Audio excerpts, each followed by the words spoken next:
Business intelligence power BI తెలుగులో నాలుగో పార్ట్లో మనము ఇన్ఫార్మ్ డిసిషన్ గురించి తెలుసుకుందాం. ఇన్ఫార్మ్ డిసిషన్స్ అంటే ఏంటి?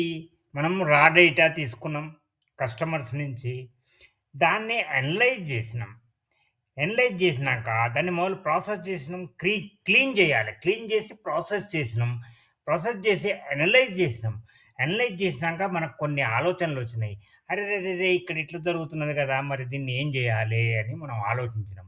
అప్పుడు చర్చించి ఒక నిర్ణయానికొచ్చినాం. ఉదాహరణ తీసుకుంటే మిల్క్ అండ్ వెజిటబుల్ 40% వాటి సేల్స్ పెరుగుతాయి.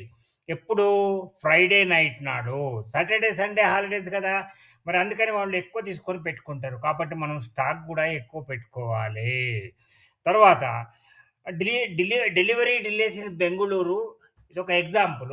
Between 6-9 PM. 6-9 గంటల వరకు ట్రాఫిక్ విపరీతంగా ఉంటది. మనకు రోడ్ల సమస్య ఉన్నది బెంగుళూరులో తెలుసు కాబట్టి. ఎక్కడైతే ఇటువంటి సమస్య ఉన్నదో ఎక్స్‌ట్రా డెలివరీ పార్ట్నర్స్‌ను మనం యాడ్ జేసుకోవాలి. 100 మంది ఉన్నారంటే ఇంకో 20 మందినో, 50 మందినో మనం పెంచాలి. బిట్వీన్ 6 అండ్ 9 ఇది డెసిషన్ చూసిర్రా మీరు గమనించిర్రా? ఏ డెసిషన్ అయినా బిజినెస్‌కు ప్రాఫిట్ రావాల్సిందే. లాసెస్ తక్కువ చేయాల్సిందే. కాబట్టి మూడోదేంటిది customer stop buying when price increases by 10 rupees. 10 rupees గనుక మనం ప్రైస్ పెంచినట్టయితే కస్టమర్స్ ఆ వస్తువు కొనడం మానేస్తారు. మరెట్లా? ధర పెంచాలే. పెంచక తప్పదు. కానీ దాన్నేం జేయాలంటే కోంబో ఆఫర్స్‌గా మనం ఇయ్యాలే. అంటే ఏంది ఒకదాని మీద డిస్కౌంట్ ఒకటి ఏదైతే సేల్స్ లేదో దానికి డిస్కౌంట్ దాన్ని దీనికి యాడ్ జేసి రెండిటిని కోంబో జేసి మనము ఒక ప్రయత్నం జేయాలే. అది గూడా ఇన్ఫార్మ్ డెసిషనే గదా! మరి కొత్త ప్లేస్ నుంచి చాలా ఆర్డర్స్ ఒస్తున్నాయి. అక్కడ డెలివరీ ఇది ఫెసిలిటీ లేదు. మరెట్లా? వాళ్ళకి చాలా కష్టమవుతుంది. డిలే అవుతుంది. వాళ్ళు ప్రాబ్లమ్స్ ఫేస్ చేస్తున్నారు. కాంపిటీటర్స్ దగ్గరికి పోయే అవకాశం ఉన్నది.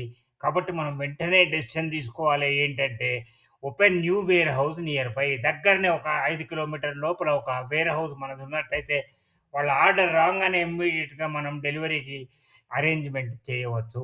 ఆ రకంగా కస్టమర్ సాటిస్ఫాక్షన్ చేయవచ్చు. మన బిజినెస్ ప్రాఫిట్ పెంచుకోవచ్చు. ఇవి కొన్ని ఉదాహరణలు మాత్రమే. ఇన్ఫార్మ్డ్ డెసిషన్స్ ఏ రకంగా ఉంటాయి?